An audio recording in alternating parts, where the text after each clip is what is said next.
Un auto de lujo se descompone en medio del desierto jalisciense, pero lo que parecía solo un contratiempo mecánico desata un giro inesperado en la vida del hombre detrás del volante, el dueño de una de las constructoras más poderosas del país. Al abrir la guantera para buscar su seguro, encuentra un viejo diario que no recordaba llevar, y una verdad que no está listo para enfrentar. ¿Sabes siquiera lo que están a punto de destruir? Le lanza la joven mecánica con voz firme y mirada de piedra. Días después, el millonario desaparece sin dejar rastro. Pero en un pueblo olvidado, alguien encuentra una carta que nadie se atrevía a escribir. El cielo sobre Guadalajara apenas se abría como un párpado cansado y ya el helicóptero privado de Tomás Argüelles zumbaba sobre la terraza del edificio central de Argüelles Inversiones. El vehículo flotaba como el símbolo perfecto del hombre que lo abordaba. Eficiente, impasible, carente de vínculo con el suelo. Tomás caminaba con paso medido, vestido con un traje azul cerrado, oscuro como la punta de un bolígrafo Montblanc. El calor apenas lo rozaba. Él solo sentía una mínima molestia detrás de las orejas por el rozamiento de los audífonos que cancelaban el mundo exterior. En su reloj suizo, que brillaba con una sobriedad insultante, marcaban las 6:31. 19 minutos antes del primer briefing con inversores canadienses. Puntualidad no era una virtud, era una religión. ¿Dónde está el modelo 3D del gasoducto? Dispara al cruzar la puerta de la sala ejecutiva sin mirar a nadie. En la pantalla principal, Tomás. Ya lo corremos con el render coste-beneficio, dice Diego Barreto, su subdirector, siempre con esa sonrisa de culebra. El salón huele a cuero nuevo y a cristales limpiados con productos ácidos, sin rastro de humanidad. Detrás del ventanal, la urbe late en orden geométrico, calles como venas rectas, edificios espejeando cifras. Tomás ve eso y lo procesa como debe. Expansión, ganancia, legado. Pero hay algo en su rostro que delata más. No emoción, tampoco orgullo. Tal vez una ausencia. Una sequedad en la mirada. Como un arquitecto que ya no se asombra con su obra. Activa el simulador de flujo inverso. Quiero ver cómo afecta la presión subterránea. Empieza, pero se interrumpe cuando la asistente entra con una bandeja de café americano y tabletas energéticas. Tu hermana volvió a llamar, susurra la mujer mientras deja el vaso de cristal. Tomás ni parpadea. Decile que la agenda está cerrada. Otra vez. En el fondo del salón, una pantalla muestra proyecciones territoriales. El proyecto Serpentina, una traza roja que atraviesa valles desérticos y termina en el litoral. En medio, una mancha verde. Zona de baja densidad indígena, según los eufemismos del informe. Tomás asiente. Cifras limpias, rutas sin ruido. Los abogados ya se encargaron del resto. El tic del aire acondicionado se mezcla con el zumbido sordo de los proyectores. La sala huele a control, a futuro medido, a nada. ¿Y lo de Puerto Vallarta?, pregunta Tomás sin mirar. Cerramos preacuerdo. Pero el territorio entre Tequila y San Cristóbal necesita tu firma para los permisos finales. Diego lanza el mapa con un clic y amplía una zona despoblada. Tomás asiente otra vez mecánico. Saca su llave electrónica del auto. Una SUV blindada con control satelital. No permite chofer. Prefiere la sensación de ir solo, incluso si eso solo significa más distancia de todo lo molesto. La familia, la historia, los valores inutilizables. 3 horas después, ya fuera de la ciudad, la sierra comienza a cortarse en perfiles secos y el aire del automóvil se llena de un perfume artificial que disfraza el sudor del desierto, notas de cuero, menta y algo vagamente salado. En el estéreo, una hija automatizada de Spotify traduce en inglés una ranchera sobre santos olvidados. Tomás escucha, pestañea, cambia. Responde un mensaje en la pantalla táctil del tablero. En camino al tramo 34 sin novedades. Cierren agenda, no interrumpan. Sonríe apenas al ver el mensaje que le mandó a sí mismo semanas antes como recordatorio. Cierre con canadienses 970 L a las meses. Luego lo borra. No hace falta, lo tiene tatuado en la nuca. De pronto, el vehículo da un tirón seco. Una vibración asimétrica. Una luz roja parpadea junto al velocímetro. ¿Qué? Tomás masculla irritado como si notar fallas en su entorno fuese una grosería. Se orilla, baja. El sol golpea como un puño seco. El silencio es total salvo por el crujido de la grava caliente y los insectos que zumban con portazos minúsculos. El motor huele a grasa recalentada. El plástico del capó está demasiado blando al tacto. Burbujas de sudor surgen en su frente carbonizada. Toma su teléfono y abre la app del seguro mecánico. Ubicación actual. Carretera 540, kilomodelo 234, 34 minutos del poblado San Benito del Cerro. Lee la voz robótica. Tomás resopla. Mira alrededor. Montañas pelonas, sin logos, sin límites, sin ley. Se saca la chaqueta, ya con fastidio. La agarra con 2 dedos, como algo sucio. Su celular vibra. Diego. ¿Ya firmaste los documentos para la servidumbre de paso en tierras rurales? En eso estoy, contesta Tomás, sin contar que está parado en medio del polvo con el capó abierto como una herida caliente. Corta. Suspira. Mira al horizonte. Y por primera vez en mucho tiempo, no hay respuesta inmediata. Solo un tramo de tierra muda. Y una línea de sombra que se acerca a lo lejos. Una motocicleta vieja y tartamuda que escupe ruido y polvo como si no le importara el mundo. Aquella silueta será la primera grieta en su arquitectura de certezas, pero él aún no lo sabe. Por ahora solo le molesta el calor. El motor vibró con un suspiro agudo y murió justo en la subida. Ni siquiera un pitido de advertencia. El Maserati se quedó mudo, inmóvil, como si también él se negara a seguir cruzando ese pedazo de desierto donde ni señal había. Tomás Argüelles bajó del auto y lo primero que le golpeó fue el contraste brutal. El sol le calcinaba la frente, el aire olía a tierra seca y agria, el silencio solo interrumpido por el zumbido lejano de chicharras. Esto es una broma. Abrió el cofre con desdén. Vapor, cables, nada más. Una maldita broma. Miró alrededor. No tráfico, no casas. Solo un camino sin fin serpentando entre montes pelados. Los peñascos cercanos parecían mirar desde arriba, carcajeándose de su traje planchado. Activó la aplicación de asistencia premium de la empresa. GPS girando en vacío. Dio 3 pasos. Levantó el celular. 0 barras. Volvió al auto. Arrancó sin éxito. El estómago se le apretó con esa náusea ácida que recuerdan los hombres cuando pierden el control. Él, que cerraba contratos en helicópteros. Él, que aterrizaba donde quería. Atorado como cualquier imbécil. Media hora después, una camionetita Toyota oxidada apareció traqueteando entre polvo. De ella bajó una mujer con pantalón gris manchado de grasa, camiseta de algodón desteñida, ojos de obsidiana. Sin dar rodeos, Luciana Vargas se secó las manos en un trapo y lo miró como si ya supiera todo. ¿Es usted el del Maserati que se desmayó en la curva? Tomás frunció los labios. El tono fastidiosamente neutral de ella no dejaba espacio al ego. Sí, necesito llegar a Vallarta. Tengo una firma con inversionistas extranjeros. Pues ahorita no va a firmar ni recibos. Abrimos el motor, lo vemos, y si hay suerte, en un par de días lo tiene rodando de nuevo. Si no, pues, ya verá. Tomás la examinó de arriba abajo. ¿Esa era la asistencia técnica que tenía contratada a precio de oro? Había grasa bajo sus uñas, el cabello recogido con una liga torcida. Un colgante de Shakira vieja colgaba de su cuello. ¿Trabajas sola? ¿No ve usted que vengo sola? No había rastro de paciencia en la voz. Mientras ella abría su caja de herramientas, Tomás se obligó a sentarse dentro del auto otra vez. El tapiz de cuero se sentía más caluroso que el metal del cofre expuesto. Dentro, un aire estancado a perfume caro y cuero viejo. Buscó agua. Nada. Apenas unos papeles. Un sobre arrugado, de esos que llevaba rodando años por el portaobjetos. Lo abrió. Un cuaderno, tapa dura, esquinas gastadas. Inc. Gabriel Argüelles, Obras Jalisco, 1963. Los dedos de Tomás se quedaron inmóviles. Por un segundo el sonido del destornillador allá afuera desapareció. Su padre nunca habló de aquel cuaderno. Su abuelo, menos. Lo hojeó. Frases con tinta azul descolorida. El canal de riego ayudará a 47 parcelas de maíz. Hablamos con don Rafael, accedió feliz. Los niños cruzan sin miedo al puente. Eso es todo. Trago seco. Luciana golpeó la ventanilla. La banda está reventada. El alternador también va diciendo adiós. Tengo que remolcarlo a San Benito. Son unos 15 kilómetros. ¿San qué? San Benito del Cerro. Es allá donde el GPS no llega, pero las tortillas sí. Tomás miró de nuevo el cuaderno en sus manos. El nombre del abuelo parecía más reciente que antes. El texto, más vibrante. Las palabras susurraban algo que no entendía todavía. Sintió el olor terroso que entraba por la ventana bajada, mezclado con el del sudor seco de la camisa que llevaba puesta desde temprano. Y tal vez por primera vez en años no tuvo una respuesta calculada. Luciana ya subía a su camioneta, con la cuerda para remolcar en una mano y un cacahuate en la boca. ¿Va a venir o se va a quedar ahí esperando a que le salga señal en esa nave marciana? Tomás recogió el diario. Lo acomodó en el asiento del copiloto como si fuera frágil. Algo en ese papel viejo le hacía recordar.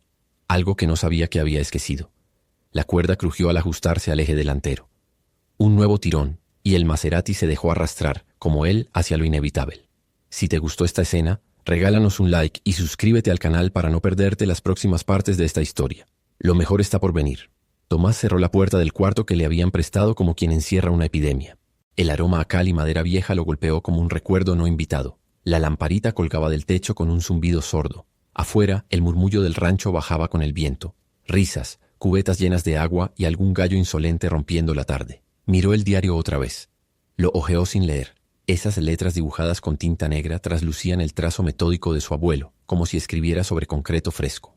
Había apuntes de barrancas, esquemas de viaductos, pero también frases anotadas con vírgulas largas como respiros. Lo primero es escuchar el suelo. Ni él sabía por qué había empezado a leer esa mierda con tanto interés. La pantalla del celular vibró sobre la mesita rústica. Finalmente. ¿Dónde andas, Tomás? La voz de Diego brotó impaciente desde el altavoz. Nos están esperando los de Horizon Capital. ¿Sigues en el coche o ya llegaste al hotel? Sigo en el pueblo. El coche necesita más tiempo. La mecánica es una chica. Trabaja sola. Parece confiable. ¿Una chica? ¿Dónde estás en los años 50? Tiene más precisión que muchos de tu equipo, cortó Tomás irritado. Diego rió, seco. Bueno, es tu camino, jefe. Pero muevas lo que muevas, no pierdas de vista lo del ducto. Ya envié los mapas. Todo pasa por esos terrenos que se ven vacíos pero pertenecen a ejidos wixárikas. Está todo amarrado legalmente. Hay abogados nuestros en Guadalajara afinando eso. Todo pasa. Está todo cerrado. Las palabras se agolparon como moscas en la frente. Colgó sin responder y dejó caer el celular como si quemara. Esa era la ventaja con Diego. Hablaba rápido, legal, técnico. Pero ahora esas frases le retumbaban con otro color. ¿Pasar por dónde exactamente? ¿Qué terrenos? ¿Qué pueblo? Abrió de nuevo un mapa en su portátil. Dibujó una línea con el dedo por la ruta propuesta. San Benito del Cerro aparecía como un manchón sin nombre entre quebradas. La ruta pasaba muy cerca. Cerró todo. No iba a hacer una novela de esto. Su trabajo era gestionar, no sentir. Se levantó, bajó a la calle, donde Luciana estaba metida hasta la cintura bajo el capó de su camioneta, con las mangas arremangadas y el rostro salpicado de grasa. ¿Cómo va? Mejor sin interrupciones, resopló desde debajo. El olor dulce del aceite viejo se mezclaba con el aire tibio de la sierra. A lo lejos, un burro rebuznaba como si protestara con él. Tomás miró el taller. Estanterías de madera a medio lijar, llantas apiladas, un gallinero improvisado en la esquina. Todo, hecho a mano. Nada presumido. Todo funcional. Como la insistencia silenciosa del lugar. Pero no era real. No podía ser. ¿Hay algún lugar con señal? Necesito enviar unos documentos. Luciana salió del motor como quien retorna de una caverna. Lo miró. Arriba del cerro hay algo de cobertura. Pero si quiere que lo acompañe, espera a que acabe. A menos que lo urgente sea más que los frenos. Tomás apretó la mandíbula, sacó una sonrisa impostada y volvió a su habitación. No iba a dejar que una mecánica lo arrastrara en cuentos de tierra sagrada ni romanticismos de resistencia rural. Él no era su abuelo. Él no era esa gente. Encendió el hotspot satelital de emergencia. La luz no prendía. Maldito calor. El sudor bajaba por su camisa de lino italiano como una humillación líquida. La laptop se apagó. Se fue la batería. Todo, uno tras otro, como una cadena perfecta de sabotajes. ¡Mierda! Golpeó la mesa. Bajó otra vez. Luciana lo miró de reojo pero no dijo nada. ¿Cuánto más? Cuanto menos me pregunte, menos me tardo. Tomás bufó. Sacó un cigarro. No lo encendió. Temblaba muy leve, pero lo suficiente para avergonzarse. Detrás del taller, una anciana barría un patio de tierra con ramas de pirul trenzadas. Los hijos jugaban con un valero de madera que sonaba clac, clac, cada vez que chocaba contra la cuerda. Olía a piedra mojada, a polvo recién sedado. Eso alteraba más que calmaba. Como si el aire supiera algo que él no. Regresó al cuarto con el diario en la mano, dispuesto a guardarlo de nuevo en el carro. Pero se detuvo. Lo abrió en una página al azar. Nos ofrecieron poner una autopista por aquí. Dijeron que nadie notaría. Pero yo vi a la señora Guadalupe llorar porque eso atravesaría el cementerio de su madre. Les dije que no. Tomás tragó saliva con dureza. Pegó el diario contra su pecho como si alguien lo hubiera espiado. Cerró la puerta. Se sentó en la cama. Apoyó la cabeza contra la pared. Iba a llamar a Diego. Iba a explicarle que había un error. Que alguien había tomado una decisión sin verlo todo.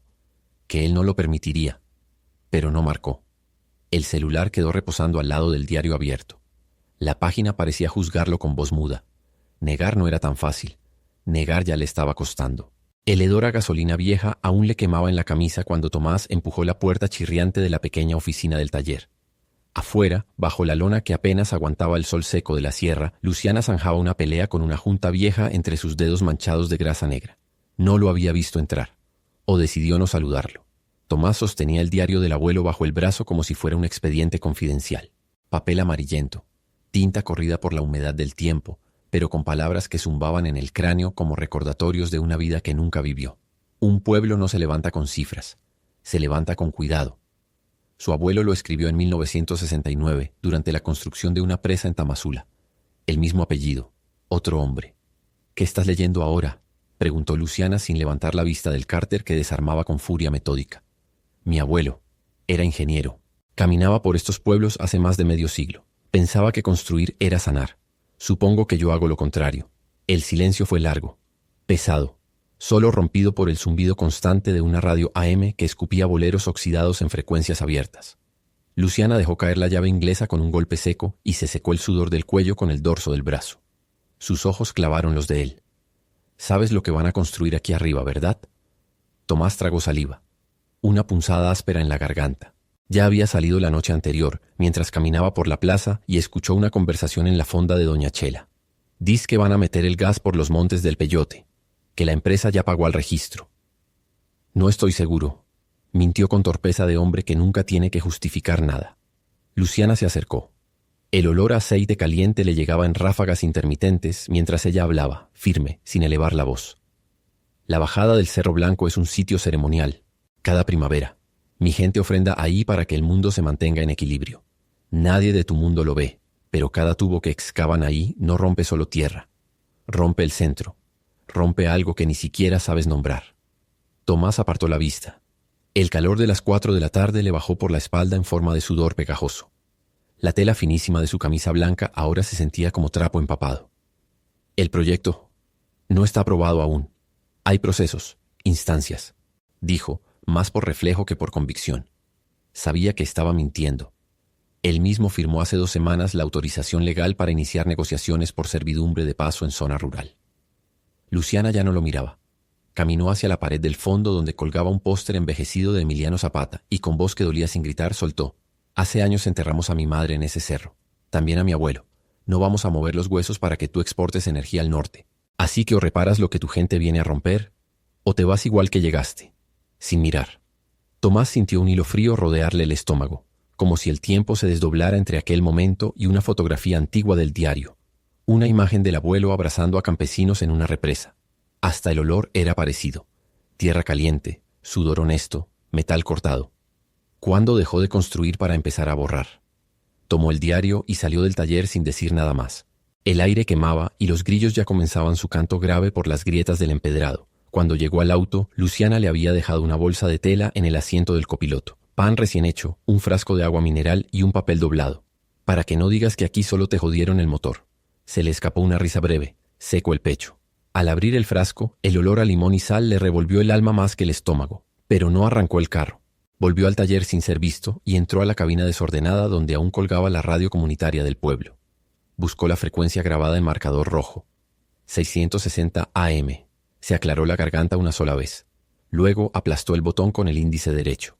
Y habló al micrófono con la voz temblorosa del que nunca antes pidió perdón al aire libre.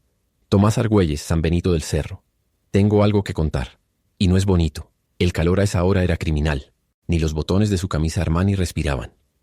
Cada paso que Tomás daba por la calle de tierra lo alejaba más de su oficina en el piso 36 y más cerca de un mundo que olía a maíz tostado, aceite quemado y oraciones vividas. Aún no entendía por qué seguía ahí. Podía haber llamado a otro chofer. Podía haber alquilado un helicóptero incluso. Pero había algo en la manera en que Luciana lo había desarmado con una llave inglesa y una ceja arqueada que lo dejó mudo de forma nueva.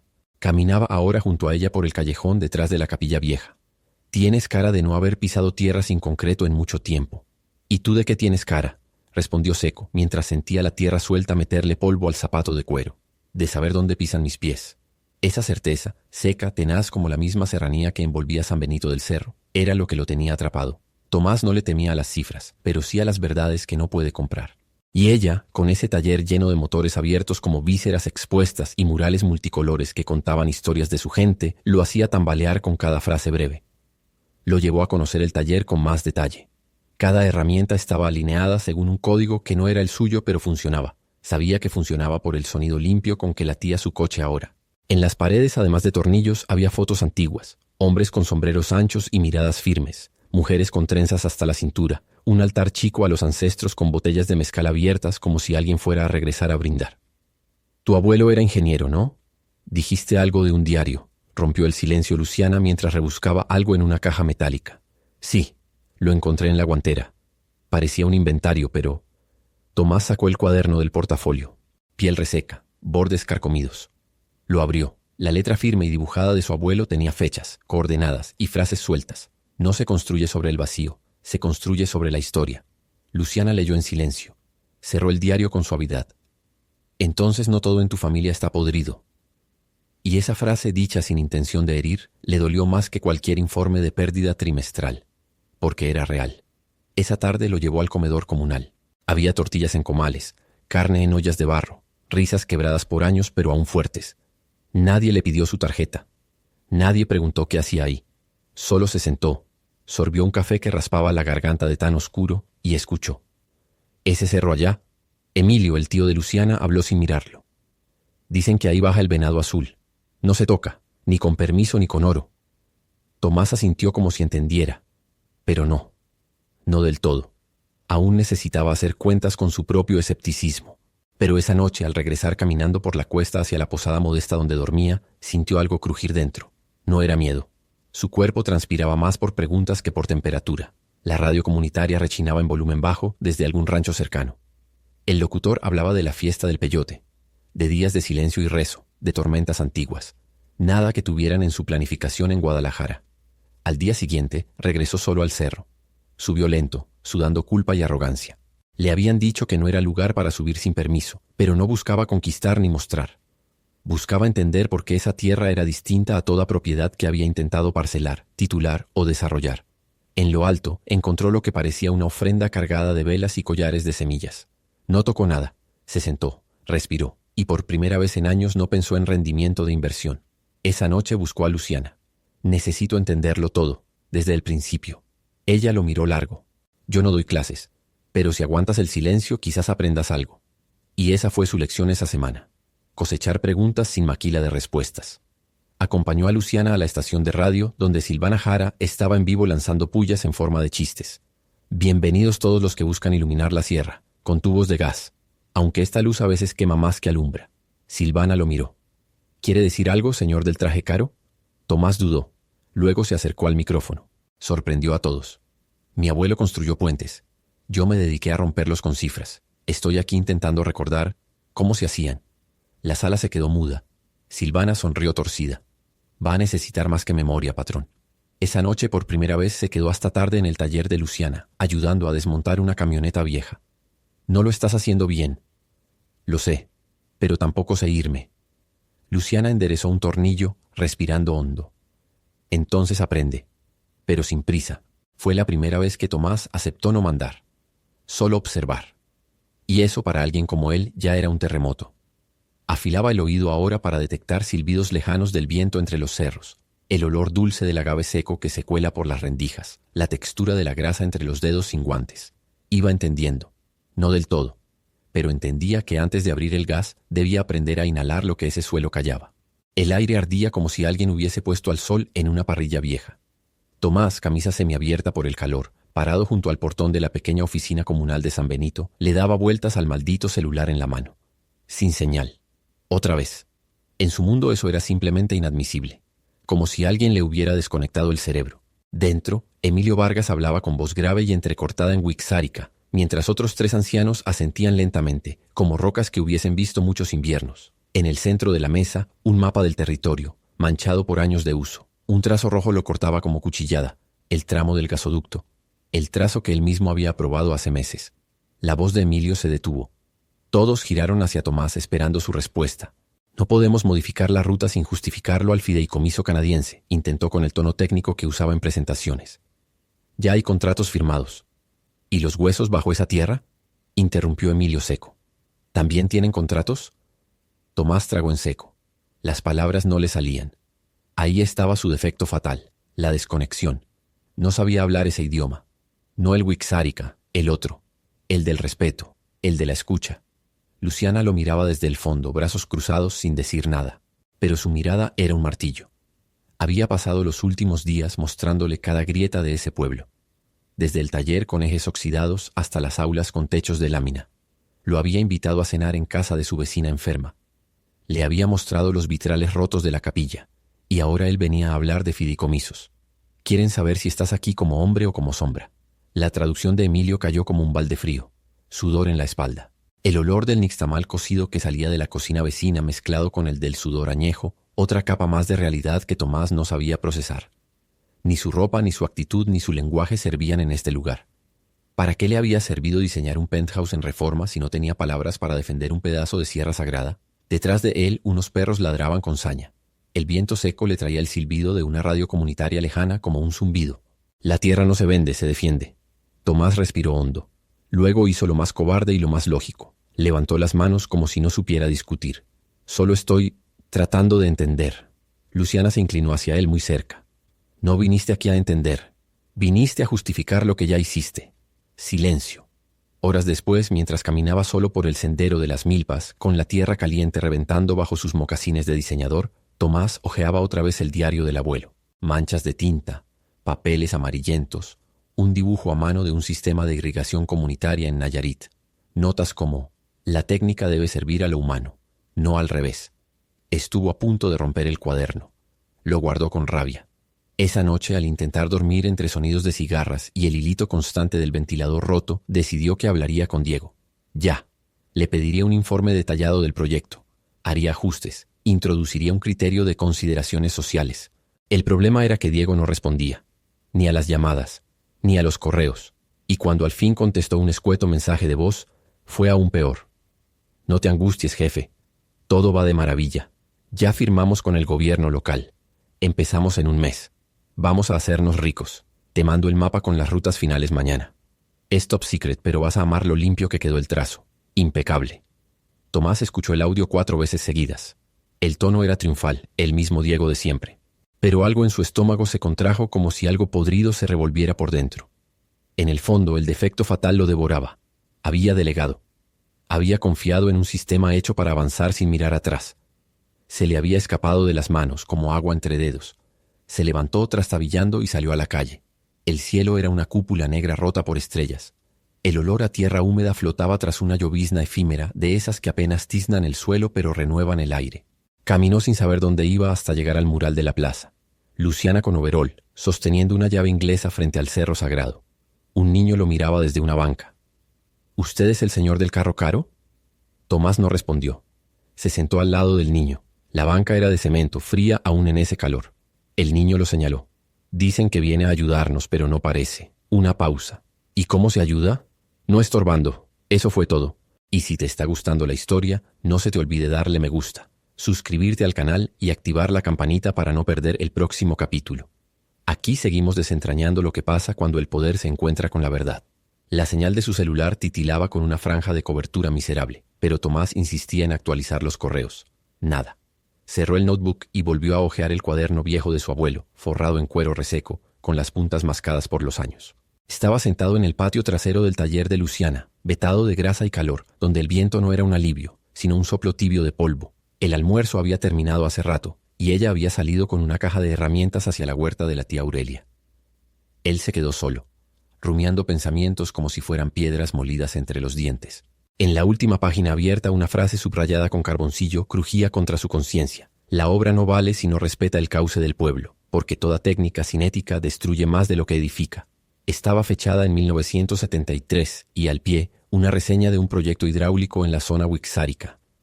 Respeto absoluto por las montañas sagradas. No tocar donde el espíritu habita. Un zumbido ajeno interrumpió el eco íntimo de ese recuerdo. Una voz metálica se filtraba por una bocina en la plaza comunal. Subió el volumen por inercia, como si el sonido sucediera dentro de su cabeza. Comunidad de San Benito, atentos. Mañana los ingenieros topógrafos de la empresa Gasport llegarán para trabajos preliminares en el paso de la sierra. Les pedimos que faciliten el acceso a la ruta norte, confirmada por gobierno estadual. Agradecemos su cooperación. Tomás sintió un hielo seco instalársele en la nuca. Se puso de pie como si hubiera recibido un balazo de voz. El nombre de su empresa resonaba con la naturalidad de quien anuncia lluvias ligeras para el campo. Gasport, su empresa, su firma, su decisión. No, pensó de inmediato. No esa zona. Su equipo había aprobado un trazado mucho más al sur, más seguro, menos conflictivo. Se palpó el bolsillo trasero buscando su celular. Mensajes entrantes, Notificación de una reunión entre los ejecutivos de la división legal. Un archivo. Anexo con actualización ruta gasoducto, modificado sin objeción. Tras eso, decenas de correos salteados de su mano derecha, Diego. Titulitos suaves como caricias corporativas. Revisión técnica. Campo abierto. Trayecto viable. Volvió a leer. A medida que bajaba por el lenguaje envenenadamente limpio, se le revolvía el estómago. Era allí, justo allí. El nuevo trayecto pasaba invisiblemente por San Benito, por los campos de agave, por el fondo de la quebrada donde el peyote florecía con permiso espiritual, por la tierra que Luciana le había mostrado con orgullo silencioso mientras creía que hablaban solo de mecánicas. Cuando ella entró con el rostro soleado, polvo en los codos y una sonrisa breve, lo encontró con el rostro de piedra. El cuaderno descansaba en su regazo, abierto como una evidencia indeseada. ¿Todo bien?, preguntó sin sospechar. Tomás la miró fijo, no como se observa a alguien, sino como quien intenta descifrar si está frente a una verdad o a una condena. Luciana, empezó a decir, pero se detuvo. Algo lo ahogaba por dentro. ¿Qué? Ese gasoducto, tragó saliva. Tu tío, Emilio. ¿Qué relación tienen con esa sierra? La pregunta cayó como un pedazo de metal. Ella lo sostuvo con la mirada. De golpe todo cambió. Esa sierra es quien yo soy. El silencio que siguió apenas fue interrumpido por un perro ladrando a lo lejos y el tintineo de las herramientas sacudiéndose con el viento. El olor a aceite mezclado con tierra caliente envolvía la escena. ¿Por qué lo preguntas, Tomás? Él se levantó. El cuaderno se le deslizó. Estampado sobre la tierra, la contraportada revelaba una dedicatoria casi borrada. Para Tomás, cuando crezcas y te olvides de lo que importa. La náusea llegó como un golpe a la boca del estómago. ¿Por qué? Esa obra está firmada con mi nombre. Luciana retrocedió medio paso, como si él se hubiera transformado en otra persona ante sus ojos. No es posible, susurró. Él asintió sin fuerzas en la voz. Tampoco sabía que estaba acá. ¿Y ahora qué vas a hacer? La pregunta lo incendió por dentro. En vez de contestar, abandonó el patio rumbo a la plaza. En el cruce de piedra, Emilio ya hablaba con algunos campesinos. Una mujer lloraba en voz baja. Un niño sostenía una cartulina con dibujos de cactus y mariposas tachados por una línea roja. El aire olía a incertidumbre y sudor. Tomás apretó los dientes. No había pedido estar ahí. No había querido recuerdos, ni cuadernos, ni talleres con olor a motor cocido, ni mujeres que hablaban como si la justicia les saliera de la médula. Pero ahí estaba, entero, contaminado de una verdad que no podía desconocer. El Vilarejo no era una anécdota en su camino, era un espejo, y había visto su reflejo deformado por completo. Por primera vez en años no supo qué hacer, ni cómo seguir. El aire acondicionado de la oficina no servía. Siempre estaba demasiado frío, pero esa tarde ardía. Tomás sudaba imperceptiblemente bajo su camisa italiana, como si el traje intentara retener la culpa. En la pantalla brillante de la sala ejecutiva, el proyecto aparecía con renders impecables. Línea verde Sierra Norte, expansión 3B, decía. Y abajo, en letra chica, pero no tanto. Trazado confirmado, terreno ejidal en revisión legal. Terreno ejidal sí, pero él ya sabía cuál. Ya no hacía falta fingir. No después de la reunión confidencial que tuvo con Emilio frente a la casa comunal, con el fuego del mezquite crepitando detrás. No después de ver con sus propios ojos el altar wixárika en mitad del cerro, rodeado por velas derretidas y ofrendas. Y menos después de escuchar a Luciana hablarle del venado azul como si fuera su hermano y no un mito. Diego le hablaba, pero era zumbido. Los inversores de Toronto están firmando esta misma semana, Tomás. Necesitamos tu aprobación para acelerar la etapa de saneamiento. Si no, Tomás agarró el control remoto. Congeló la imagen proyectada. Se paró. Observó ese tramo de tierra dibujado en colores falsos. Las líneas cruzaban exactamente el corazón del territorio que Emilio había mostrado. El gasoducto iba a enterrar algo que ni todos los dividendos del mundo podían devolver. Miró a Diego. ¿Cuándo bajaste ese mapa?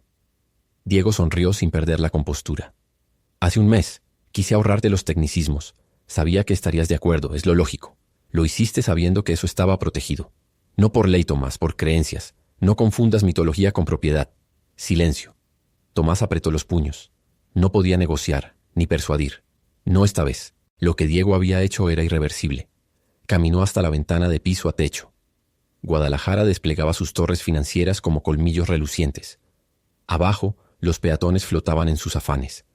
Todos parecidos a como era él hace apenas unas semanas. Fríos, productivos, invisibles para sí mismos. Esa misma noche, Tomás volvió a San Benito del Cerro sin chofer. Manejó él mismo, solo, con los nudillos blancos en el volante y el diario del abuelo sobre el asiento del copiloto como único copiloto moral. El ronroneo del motor mezclado con una transmisión local lo acompañaban. Una vieja grabación de Silvana Jara leyendo poemas en mixteco mientras una cumbia rudimentaria se fundía de fondo. El contraste lo golpeó como otra señal. Esto no era nostalgia, era dirección. Cuando llegó al taller de Luciana, ya era de madrugada. No había luces prendidas, solo un farol parpadeante. Golpeó la puerta con torpeza y al caer la traba interna, apareció Luciana en pijama, con el cabello alborotado y la cara dura. «¿Qué haces aquí?» Tomás tragó saliva. Su voz salió rasposa, vencida. «Tengo que decirte algo. No hay manera fácil de hacerlo». Luciana no lo dejó hablar. Dio media vuelta dejando la puerta entreabierta. Tomás la siguió hasta el taller. A pesar del frío, el ambiente adentro olía a grasa quemada, a chiote viejo y metal sucio. Una mezcla que le resultaba ahora más real que cualquier sala de juntas. «Tu empresa va a destruir ese cerro, ¿verdad?», dijo ella mientras se sentaba en una banqueta. Tomás asintió. Costó. Ya lo firmaron sin mi aprobación, lo maquillaron. Cambiaron el trazado en silencio. Diego lo autorizó, no me escucharon. ¿Y viniste a confesarme eso o a pedir perdón? El zumbido de una mosca resbaló por el neón del taller. Tomás cerró los ojos. Vio la cara de su hermana. Vio el altar debajo de la sierra. Vio una retroexcavadora pasando sobre la tierra de su abuelo. Vine a avisarte que me voy a hundir con esto. Pero no sin pelear. Le tendió el diario. Necesito que lo leas. Y si confías en que aún puedo hacer algo, entonces díganme cómo. Al amanecer, Tomás ya no estaba en el pueblo, pero había dejado algo. Emilio encontró un portapapeles entre las herramientas del taller con una propuesta escrita a mano en papel de hotel, sin membrete. El título: Centro Técnico Comunitario San Benito, Modelo Cooperativo Autónomo. Subrayado. Abajo, un presupuesto detallado, una estructura sin fines de lucro y 3 nombres sugeridos para asumir la titularidad legal del predio. Ninguno era Tomás Argüelles. Una semana después, en una videollamada con el consejo directivo, Tomás soltó la bomba. «Presento mi renuncia irrevocable. Todo mi paquete accionario será transferido al fideicomiso que acaban de ver adjuntado en sus correos. Es para fines comunitarios, sin retorno financiero alguno. Y no quiero una puñetera placa con mi nombre». «Estás loco», gritó Diego casi rabiando. «Esto puede llevarnos a tribunales». «Entonces demanden al muerto. Porque el Tomás que ustedes conocen murió en esa sierra». Colgó. Del otro lado, el mundo siguió girando. Pero él finalmente dejó de hacerlo en círculo. Una fila de ejecutivos de mediana edad con corbatas flojas y sudores discretos esperaban su turno frente al atril. El aire del salón panorámico olía a madera barnizada, pero no alcanzaba a disimular ese leve hedor metálico que siempre rodeaba las negociaciones sucias. Tomás estaba sentado sin hablar, viendo cómo Diego Barreto, con su inconfundible seguridad melosa, presentaba ante el Consejo la etapa PRIN del gasoducto Sierra Pacífico. «Y todo con pleno respeto a la normatividad vigente y las prácticas de consulta establecidas», dijo Diego, sin mirar a Tomás, mientras deslizaba las hojas del PowerPoint como si fueran cartas marcadas. Cada frase era una estocada. Las manos de Tomás, inertes sobre la mesa, apretaban el cuero del portadocumentos. Ya no sudaba. Sentía ese frío en los omóplatos, el mismo que había sentido años antes cuando enterraron a su padre sin música, sin historia, sin despedida. «Tomás, ¿nos das tu visto bueno para avanzar?», preguntó uno de los socios con tono casi cordial. El plan no solo estaba en marcha. Ya habían comprado 2 terrenos a espaldas de él. Diego había firmado contratos auxiliares desde su oficina privada semanas antes. Las presentaciones, los mapas de impacto mínimo, todo estaba listo. Y él solo trajo una carpeta con nuevas propuestas de inversión social. «Este proyecto no va. Yo no lo respaldo». Silencio. Diego sonrió apenas, sin dientes, como un lobo satisfecho bajo la piel de cordero. «Con todo respeto, Tomás, este es el proyecto más sólido que hemos impulsado en 5 años. La comunidad ha sido consultada, a través de mecanismos legales. No hay objeciones documentadas». Tomás se levantó. Esa voz arrogante, pulida, había sido parte del camino al poder. Él mismo la había moldeado durante años. Ahora lo asqueaba. Se han firmado escrituras bajo presión sin intérpretes en terrenos sagrados. Esto no es expansión. Es saqueo con Excel. En la sala nadie respiraba. Una gota de sudor bajó por la sien de uno de los financieros. Afuera, la ciudad zumbaba tras los ventanales con su tráfico eterno. Tomás tiró la carpeta sobre la mesa. «Yo me salgo. Pueden quedarse con los balances, los predios y los dividendos, pero no con mi nombre». Y fue ahí cuando Diego se quitó la máscara. «Perfecto, Tomás. Pero recuerda, tu firma figura en los inicios del proyecto. Legalmente, renuncies o no, seguís vinculado. Lo sabés.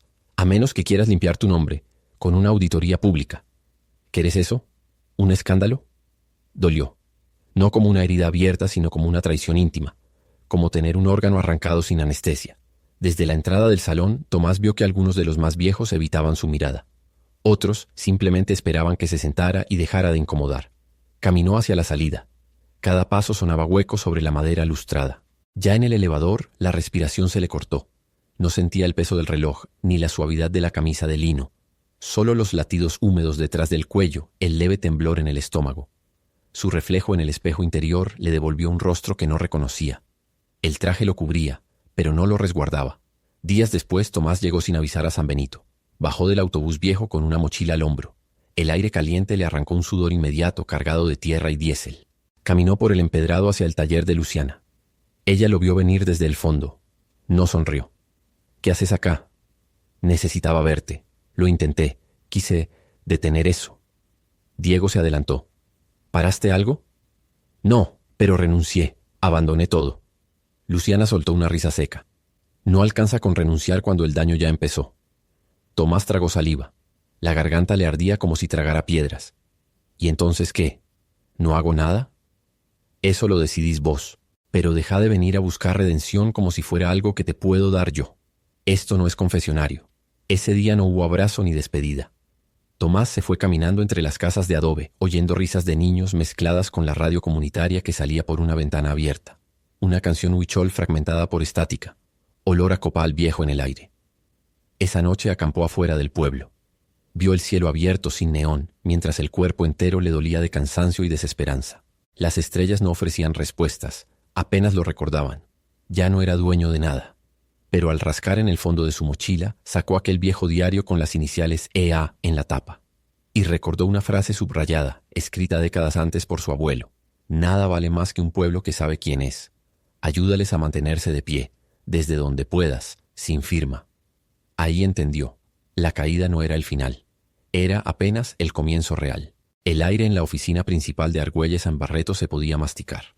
El sistema de ventilación zumbaba con frialdad imposible y las paredes de cristal devolvían su propio reflejo multiplicado. Tomás ajustó su corbata frente a la mesa de roble, aunque ya no la usaba más que por automatismo. Frente a él, las gráficas del proyecto del gasoducto aparecían proyectadas en una pantalla como una confesión involuntaria. Diego ya había firmado los acuerdos estratégicos sin consultarlo. Las rutas ya estaban trazadas. Las máquinas entrarían en San Benito del Cerro en 2 semanas. Tomás no dijo nada.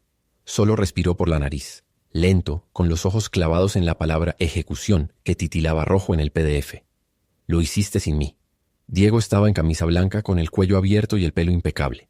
Mordió una uña sin culpa aparente. Lo hice por ti. Lo sabías, solo no querías saber. Esta firma no puede darse el lujo de sentimentalismos, Tomás. Menos con los canadienses respirando en el cuello.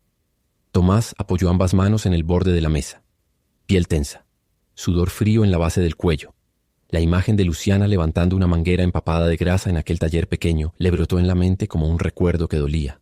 El tambor del agua afuera, el perfume sutil de eucalipto seco, la risa de los chicos en la radio comunitaria, y el diario de su abuelo abierto con las esquinas ya rotas sobre una manta tejida con símbolos wixáricas que nunca supo leer. Están invadiendo tierra sagrada. Diego se rió bajito. Sagrada para ellos, sí. Para la Semarnat es tierra utilizable con derechos en trámite. Y ya sabes que nadie en el gobierno federal se va a meter. Demasiado remoto, demasiado pobre. Nadie da su vida por cerros que no producen dividendos. El odio subió por dentro como un vómito. Pero Tomás no lo dejó salir. Al contrario, se hundió en la propia parálisis. Frustración no, impotencia. Como un fusible quemado en la oscuridad. Porque ahí estaba su firma en los documentos iniciales. Porque dejó a Barreto operar durante años sin cuestionar los métodos. Porque por más redención que pensara, por más taller pintado que financiara en secreto, las retroexcavadoras estaban arrancando raíces vivas del universo espiritual ajeno. Salió del edificio a pie. No esperó chofer. Bajó 11 pisos por la escalera de emergencia, con las manos sudando y los pasos resonando con una cadencia hueca. Al llegar a la calle, las bocinas de Guadalajara le reventaron los tímpanos. Olor a polvo caliente y escapes de gasolina. El sol le cayó encima como una acusación muda.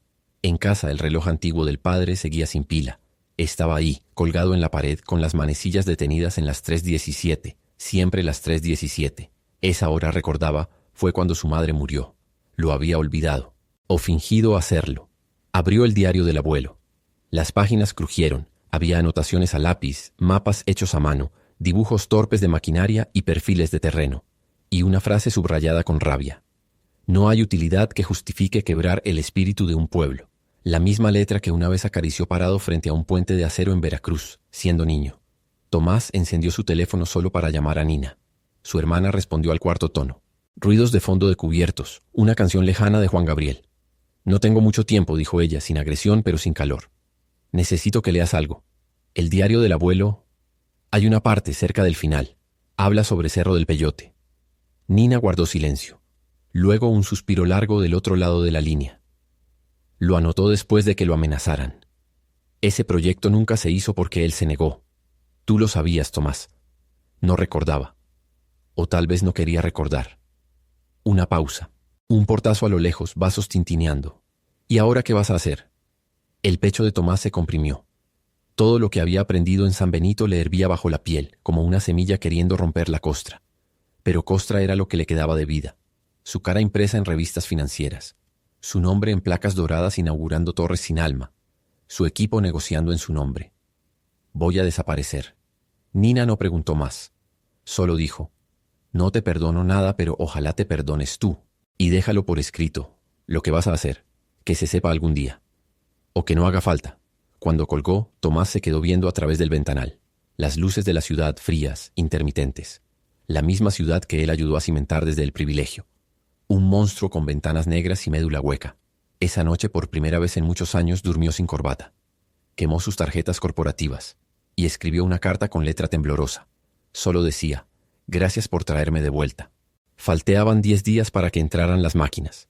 Tenía una última herramienta, el anonimato. Y una última decisión. Los tacones resonaban huecos sobre el mármol pulido de la torre empresarial. El aire acondicionado escupía un frío químico y homogéneo que se impregnaba en la ropa como polvo invisible.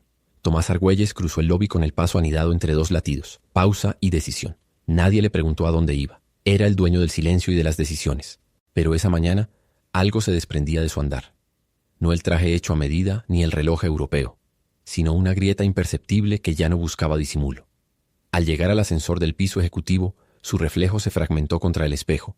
El mismo peinado de siempre, el mismo rostro afilado, pero los ojos distintos. Parecían mirar desde otro lado. La puerta de la sala de juntas se abrió con suavidad quirúrgica.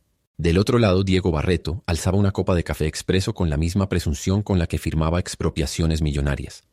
Los socios esperaban una actualización del avance en Puerto Vallarta. Tomás nos saludó. ¿Terminaste de mover las fichas sin avisarme? Su voz no tembló, pero algo crujió. Diego no necesitó fingir. Le sonrió con complicidad vieja. Tomás, fue lo que siempre hablamos. Prioridades. Tenemos el respaldo legal, el presupuesto, la entrada garantizada. Ya está hecho. ¿Ya está hecho? La pregunta quedó flotando como ceniza. En territorio wixárika, sagrado según sus propios mapas, arrasaste un santuario. Es desarrollo, y tú lo sabes. Tú lo firmaste. Tomás dejó el maletín sobre la mesa como quien deja un arma. Lo abrió. Dentro, solo el cuaderno viejo de tapas desgastadas, el diario del abuelo. Lo abrió con los dedos sucios de asco atrasado. Pasó las páginas salpicadas de caligrafía ingenieril, mapas, anotaciones sobre ferrocarriles comunitarios, cálculos de estructuras simples hechas para durar generaciones. Lo puso frente a Diego. Él construía algo útil. Nosotros construimos cifras.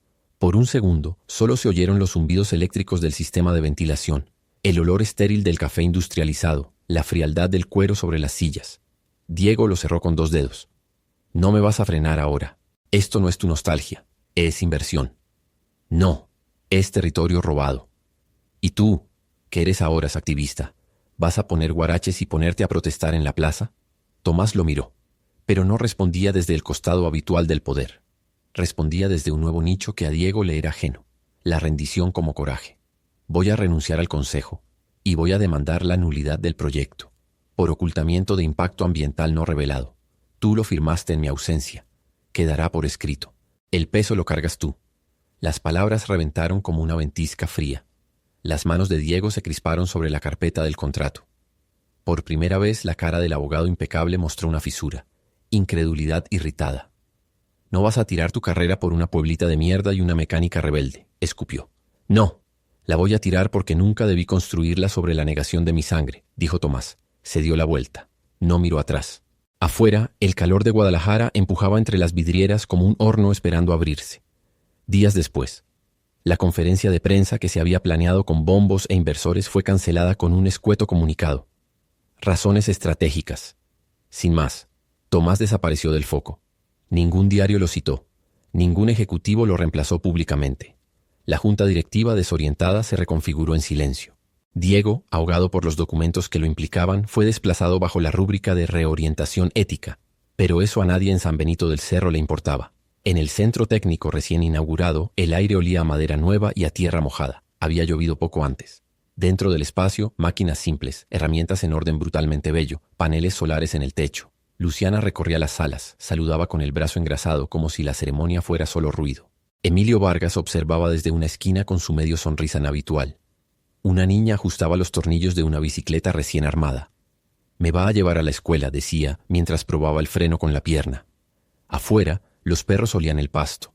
La plaza vibraba con música de cuerda grabada en radio antigua. Alguien puso tamales sobre una mesa improvisada. Nadie preguntó de dónde salió el dinero. Solo Luciana frenó al ver esa carta enmarcada, sostenida discretamente sobre una viga de mezquite. Papel reciclado, caligrafía femenina, quizá la de una asistente. En el centro, una sola frase a tinta negra. «Gracias por traerme de vuelta». No firmada, soltó una risa breve, seca. Le acarició el marco como quien toca una cicatriz que ya no duele. Después salió al sol. El pueblo entero seguía adentro. Ella miró el valle a lo lejos. Donde antes vendría el gasoducto, solo había florcitas naranjas creciendo. Nadie lo notó. Nadie supo. Pero desde las sombras el engranaje había cambiado de sentido. Un sol tibio, áspero, sin adornos, cae sobre el techo recién pintado del nuevo Centro Comunitario Técnico de San Benito del Cerro. En la entrada, un mural de herramientas y manos campesinas cubre el muro oriental. Hay rastros de cal en el suelo todavía húmeda. Huele a serrín, a óxido viejo que se negó a desaparecer y a pan de horno recién sacado. Alguien, sin preguntar, encendió el comal a las 6 de la mañana. Luciana camina sola entre los últimos retazos de preparativos. Viste su overol gris, manchado en los muslos de grasa seca, y una camiseta de algodón con el logo improvisado del centro, un águila mecánica que alguien pintó como símbolo de vuelo propio. Se detiene a revisar los últimos detalles. El compresor viejo que logró recuperar de la estación de tren. La mesa de soldadura reciclada, las carpetas de cursos impresas con papel donado por la secundaria local. Su tío Emilio la observa desde la sombra del alero. No dice nada. Solo asiente. El viento le agita la camisa de lino y lleva consigo ese olor crudo de la sierra seca. Tierra quemada, herencia viva. Afuera, el pueblo empieza a llegar. Niños corriendo, mujeres con ollas, músicos con guitarras envainadas. Nadie entiende del todo qué es este sitio, pero todos han sentido algo, como si alguien les hubiera devuelto algo sin pedirlo. Dentro, junto a los estantes de herramientas, Luciana detiene su mirada en un marco colgado discretamente en la pared norte. Una hoja amarillenta, manuscrita con tinta azul, firmada solo con una frase. «Gracias por traerme de vuelta». No tiene remitente. Pero ella sabe. Sabe por el tono de la caligrafía. Por las frases subrayadas del viejo diario que Tomás le entregó antes de marcharse. Por la manera en que desapareció sin despedirse, sustituido por rumores de que renunció a todos sus cargos en Guadalajara. Se volvió loco, decían algunos. Se fue al extranjero. Pero en realidad, él solo dejó de existir en lugares donde nadie lo necesitaba. Luciana no sonríe. Tampoco llora. Le pasa un trapo seco al marco y se voltea para encender el disyuntor. La luz inunda la sala. Una lámpara antigua chisporrotea. La comunidad aplaude sin protocolo ni ceremonia. Solo eso, manos callosas aplaudiendo sin micrófonos, sin prensa, sin política. Silvana Jara, desde una banquita improvisada junto a su grabadora de cinta, alcanza a murmurar en el viejo micrófono de la radio AM. Y una vez más, el pueblo se hace solo. Porque a veces el héroe no da discursos, solo se va a tiempo. El murmullo de las voces, el zumbido del generador y el golpeteo de unos tubos al fondo sirven de telón de fondo. Nada de eso sería noticia en Guadalajara. Pero aquí, cada clavo martillado es un acto de resistencia. Una niña se acerca a Luciana y le pregunta si ya pueden usar la sala de soldadura. Luciana hace un gesto con la cabeza. Los niños corren. Algunos adultos comienzan a entrar con curiosidad. Hay olor a pintura fresca pegada a las manos y la promesa de algo distinto colgando en el aire. No una promesa dicha, sino hecha. La cámara del teléfono de Emilio registra todo en silencio. En una habitación apartada, guardado entre cajas de material didáctico, hay un cuaderno. En su lomo, Argüelles 1951. Nadie lo toca. Nadie lo ha leído completo además de Luciana. Y quizás así debe quedar, como semilla en la tierra. A kilómetros de ahí, en una cabaña entre agaves, un hombre calvo con camisa de manta sirve café sin azúcar. Tomás no mira el celular desde hace días. Escucha una entrevista tartamuda por la radio AM mientras apunta algo en un blog. Sonríe, solo un poco. El vapor golpea su cara. Afuera los perros ladran con eco. A la mañana siguiente nadie sabrá dónde está, ni quién pagó las placas solares del techo del centro, ni de qué cuenta se hizo la transferencia que permitió contratar a la maestra de mecánica avanzada. Pero eso también forma parte del nuevo orden. Invisible sí, pero no ausente. Luciana al final del día recuesta la cabeza contra una columna. El concreto todavía está cálido, tostado por el sol. Desde su lugar ve a los jóvenes discutir sobre bioenergía, a los abuelos acercarse para ver el torno como si fuera un altar. Ella piensa en decir algo, pero no lo hace. Lo deja así. A veces el silencio también es una forma de hablar. ¿Y tú? Si esta historia te estremeció, si crees también que las verdaderas revoluciones no tienen nombre ni logo, regálanos un me gusta, suscríbete al canal y comparte el video, porque hay historias que no necesitan ser famosas, pero sí contadas. Siempre.